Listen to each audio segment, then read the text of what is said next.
Superwoman, Supergirl music. I'm tired, headache. So yeah, I went out. Welcome back to Now TV Canada. By the way, I'm your host, Jen. At I am just a YouTube channel, and I mostly did a lot of walking, but not to Lac Leamy. And I'm still complaining about my Trans Canada Trail type of vacation not happening.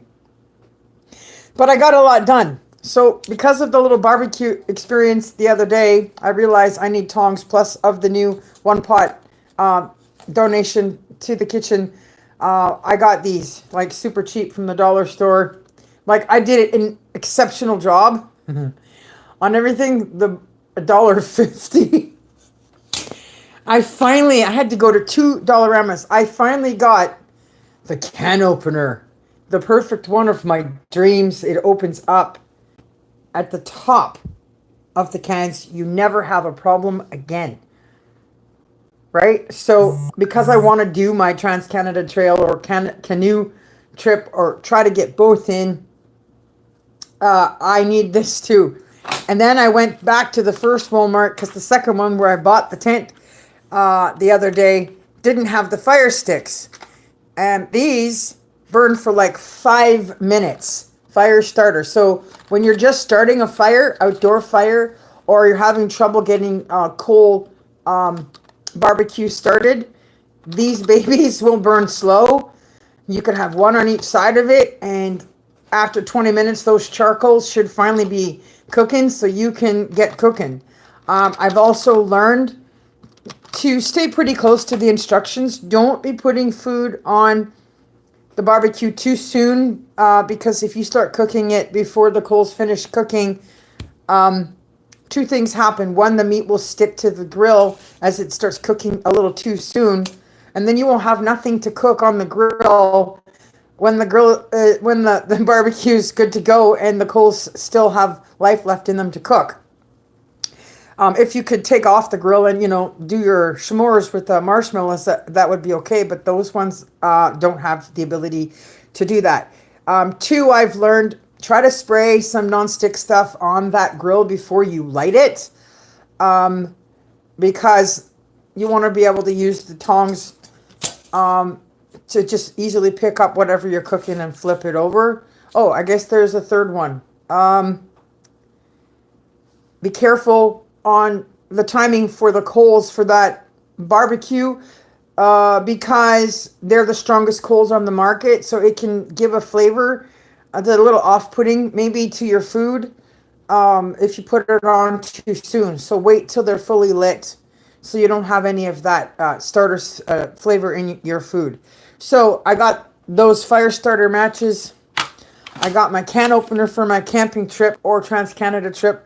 I got the tongs. I got some really good string to use for all kinds of things, like tying up canoe and other things, if it's hanging in the water, and extra light bulbs, which has to do with the apartment, not with camping. And then I did find, because I said I was going to do another video on food today with the pierogi dough, I did find a 2-in-1, it says dumpling press, but it's dumpling and pierogi, so I can actually use one for the first time in my life, honestly. Every time I've made pierogies, I've always tried to pinch the stuff shut by myself. And for some reason, I don't succeed at always keeping them shut. So I thought, you know what? I want a pierogi pincher. And now the kind I grew up with, giving away my age, I'm kind of old now. We just had regular metal ones. They were like really cheap and simple. Boom, and they just pinched the pierogi dough shut.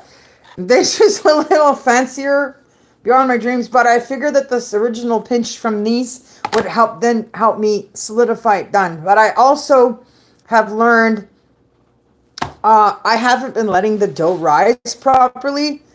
So that would explain why I'd be having trouble after I put the food in it and then pinch them. Because if you're putting the food in it, pinching them, and then the dough starts rising, that would explain when you cook it why the dough would start to open, because it's still rising and swelling.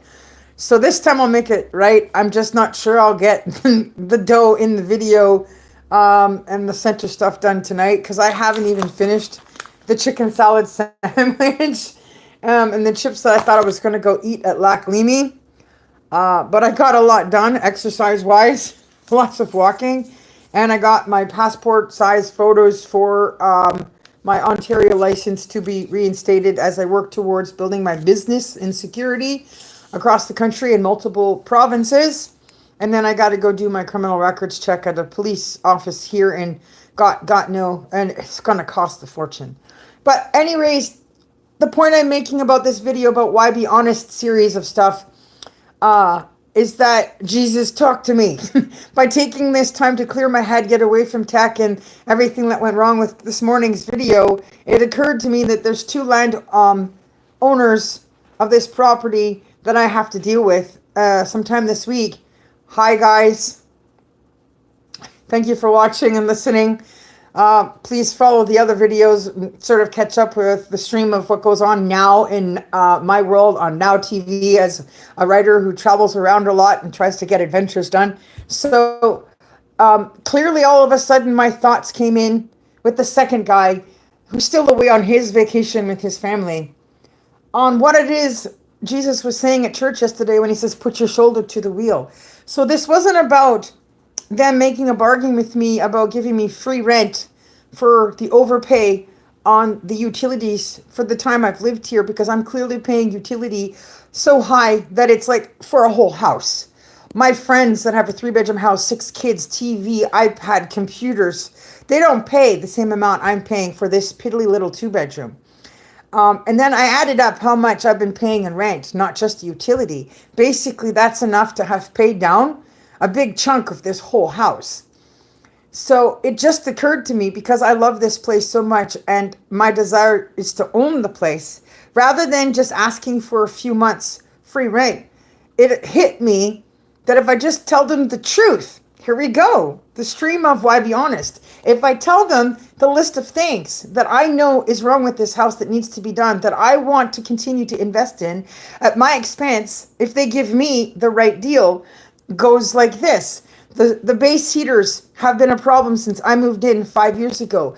They don't work unless you go up to a certain temperature, and then it's too hot in some of the rooms, and in other places it's still cold when you move a few feet away, because the basement isn't renovated and the cold is harboring downstairs in the dark room, which would have been considered where they stored the stuff for canning and things preserved back in the day when the house was first built. And putting space heaters down there also charges to my utility bill, so that's really not a solution. Like, the house needs more renovation. That basement needs to be used as like a soundproof studio, for instance. Turn into a basement to use for entertainment, whatever. So the base heaters have got to go. I have called somebody about switching my apartment over to solar power, just my apartment, and it can be done. You don't have to switch the whole house over. You can just do individual units. So I would like that option if I were doing it like a rent to own plan. So if they accepted giving me a deal to fix the things like changing the curtain rods are terrible, replacing curtains, buying my own appliances, like getting my own fridge and choosing my own stove, fixing the floors, the backyard, the driveway needs to be paved, the fences are terrible, they need to come down, the bushes need to be get under control. I'm the only one that ever cuts the wilderness out there, fixes that brush. Like, it's just nuts what goes on back there for a couple of years when I'm gone. And it needs to be replanted with more productive, eco-friendly stuff, like bushes that grow fruit that will feed the squirrels and raccoons and skunks and birds, and also have berries left for me to make jams and sell to the community, right? And then there's like redoing the floors in this apartment were done in wood, and it was beautiful when I came in here, but they didn't protect it. They didn't put any kind of gloss on it. They didn't protect it. So now they're in a wrecked state. And then because the basement's so cold, it's causing some of the panels in my bedroom to start swell. And so it's not staying flat or even. So it's a problem. The one thing they did do was winterize the windows to try to save themselves money. But the sinks have also both been problems in the bathroom and in the kitchen. And there's some remodeling that needs to be done in the shower. So you know that when a person has that much stuff in their head, that they love where they're living and that it's their home, and they want to invest in their home and make it more homey and more of their home. I want to put individual locks on the doors so that I can continue to have renters for both rooms if I'm gone for a while. At the very least, give my one renter their own privacy to come and go and lock up their room. So all in all, if I were to approach him with all of this stuff and let them know that if they gave me free rent for a while, that I would continue to invest. The only thing they did give me permission to do already is repaint the apartment. Right? They didn't offer to bring me the supplies. They just said, yes, you can. Right? So obviously, they're understanding that I care about this place enough that I know after 5 years that a little bit of investment in improving and making changes is necessary, and that I desire to do that. Like the neighbor next door, the owner guy came because he had tenants move out. Now he's caring about the yard. So he's cutting the lawn. It's like the first time in 2 years between us. He and I speak well together without speaking French. So he kind of likes having me around. At any rate, he's now cutting his half because I did my half after being gone 2 years. So my bargain on the table from church yesterday, it hit me while I was walking around. One of the songs was "Put Your Shoulder to the Wheel," was make an offer to them about rent to own because of how much I've already spent. Now, there's been 2 landowners in the 5 years I've been here. When I moved in, I was the first one to move in to the first renovated suite of a house that was a family house that's been turned into 3 individual suites. And then the basement was just left alone and a washer and dryer was put down there. Shouldn't have done that. They should have just kept renovating the full space in order to fix the problem with the utility bill that comes in as high as it is and the equal payment plan not making any sense. When we went over the equal payment plan the other day, it was just crazy. $277.76 a month. That's like a bill for a whole house. It's $3,331 a year. Like my friends with the 3-bedroom house and the 6 kids don't pay bills that big for their whole house. So he's like, scratch that, we won't do equal payments. But it occurred to me that if they gave me free rent for a few months, that I could continue to invest in the apartment to do what I want, like changing the space heaters over to a more smart solution where the apartment stays warm, but at a financially controllable level, like investing in solar power for my apartment. It's almost like, hey, why not even just sell it to me like it's a condo? Anyway, my deal is I've spent $60,000 on rent and $15,000 on utility. So I've put in a lot of money, like almost half of what this house was probably sold for. And so I'm thinking rent to own, give me rent to own. I will give you like $1,300 a month, right? Because of what I've already put in. If I've already put in $75,000, then $1,300 a month on a mortgage would make sense based on how much has been put into the house already by me, for them to have wonderful summer vacations with their families every year since they took over on the house. So it occurred to me that there's another option beyond the options that they had sent me in the email, and why I said I can't go any further till I go to church.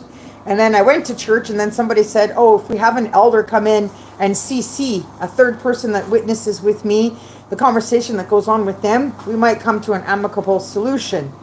So there is the option of just literally buying this apartment. It's like a condo. I own it at a month-to-month rate that they'd be happy with, that I'd pay them in the process of getting to own this space, or the whole place based on the mega number of what I've spent already and what I'd like to do with the property.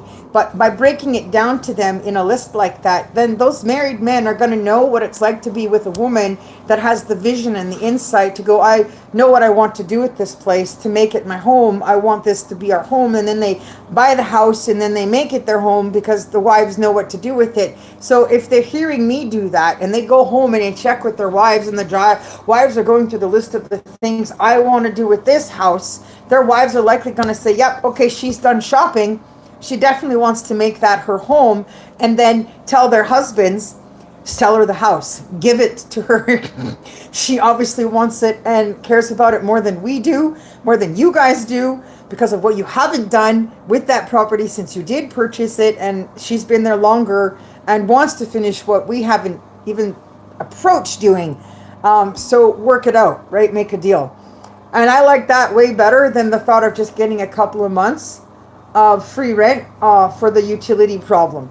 So yeah, I might be brave enough to actually put that in to an email to the landlord guy that I'm waiting to come back from his holiday still, because it suddenly hit me that I felt much more comfortable and much safer to talk to him honestly, just the way I did now in this video with you guys and in my thoughts with Jesus as I came back, because Jesus just sort of plowed it down on me what he meant by disconnecting and going out and getting some exercise, breathing, and getting some of the bucket list things done, so I could come back and rethink what he's saying about what the options are. So I think that's a pretty good option. So yeah, so hopefully if I can write down everything that this house needs done, that'll get it across to the one guy. If they were to go talk to their wives about it, the wives would respond appropriately about the $15,000 in utility and the $60,000 in rent I've already paid. It's more than that. They actually increased my rent up $20 over a year ago. So now there's even more. So it's more than that. But they haven't owned the house for the full 5 years. And the renovations and the changes on this place haven't been done. They've never fixed the drains completely in this house, in these bathrooms. And they only use used equipment. And the dryers they keep replacing downstairs are constantly dryers that are no good. Only work on one cycle. And so I'm getting frustrated as they won't invest in new equipment. Now, I love where I'm living and I love this place so much that I would like to buy brand new washer and dryer, brand new fridge, brand new stove, right? Like, I want new stuff because I want it to be a home. So hopefully, if I make the list right and I put it down right in my thoughts right, and I send it to Jean, who comes back in a few days, and I finally have somebody from the church in on the emails between all of us and the options, that something amicable might come out of this. Because they wanted like $1,300 a month for this place, just so they can profit off of it and not pay any utility and not have to change the meter. But Hydro-Quebec already told them that that's a no-no. You can't do that. There should be separate meters for all the different spaces. So you guys are responsible for the portions that you should be paying for when you're dealing with a space in that property that's supposed to be shared between units. Whether one unit has all-inclusive and another one does not is not the business of the tenants. It's your business in between to settle those matters financially with the leftovers of whatever expenses there are on the property. You don't throw it onto one of the tenants' bills and not say nothing and just leave it that way. So I would give them $1,300 a month, but only if they're selling me the apartment like a condo, because I've almost paid it off anyway, or as a mortgage payment to buy the whole space, right? So we'll see what happens with that scenario. I kind of like going down that path. It's a good avenue. And so I'm going to finish getting my crim check at the Quebec police station. And then I'm going to go to previous employer and bug him. Well, I'm still employed there, but I want to sister up with my company and their company. So I'm really going to bug him to sister up once I license my company here in Quebec. So I don't have to just rush out and get a bunch of uniforms with my new name on it. I can just use plain clothes and it just says security, and then just use their t-shirts and stuff. And then we have French-English side between the two. I'm hoping they'll help speed up the process for the rest of it after I've paid my portion. So I'll go in person and try to do that again. The plan is to build my company across 5 provinces and be like the only woman in Canada to actually build a security company that big. It's quite a dream. As an 18-year-old many years ago, I said I want to build my own dynasty. Kind of like a Gene Hackman's Lex Luthor, but not in a bad way, but the opposite, right? I wanted to do like Blue Diamond Enterprise, and I'm like, I want to be successful enough to buy Elizabeth Taylor's Blue Diamond. Henceforth, the name is Blue Diamond Enterprise, and at the top of my building would have that big blue diamond. So I'm still working on parts of my dreams.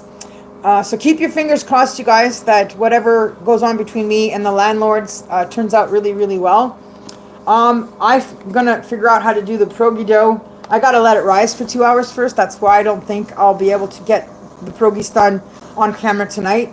But I could probably get the pierogi dough started on a video and then let it rise for 2 hours so you could see that part. And I gotta go finish the rest of this. And my wonderful Montana coffee that I got. Buying that coffee made a huge difference to my day today. Having a good day. All right, Nicole, thanks for letting me know that you're watching. Bye, everybody. Hi, everybody. Yeah, just support me, pray for me, I hope for the best. And I'll keep you, just abreast of everything else that I'm working on with what I'm trying to do for the time I've got left before I need to take off and go back to Van and deal with stuff on that side too. Because that's where I've licensed and registered my company first. The guy I want to partner with in Toronto in the middle, I got to have everything ready around both sides before stopping in to deal with that. Okay, back for pierogi dough video, guys. And I might read some more from the Supergirl trilogy too at some point. Very soon. Bye-bye. Peace out. Mwah. Love you all. Superwoman signing out.